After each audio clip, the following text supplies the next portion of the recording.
این سوریه کشور درب داغون جنگ زده، اون چرا اینجوری پولش سقوط نمیکنه اینجوری که مال ما سقوط میکنه؟ عراق نصف مملکتشون دست خودشون نبود، داعش گرفته بود. 10 سال پیشم تو میرفتی قیمت 1 کیلو گوشت انقدر دینار بود، الان هم میره تقریبا همونه. اما این میشه؟ تو عراق هم سرگیجه بگیری این ور اون ور بگردی یه دونه بانک نمیتونی پیدا کنی.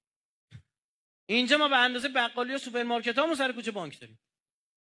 پس قصه یه چیز دیگه است. بنده نمیگم تحریم اصلا اثر ندارد، بارها گفتم یه 10% برای تحریم، 90% مشکل جای دیگه است.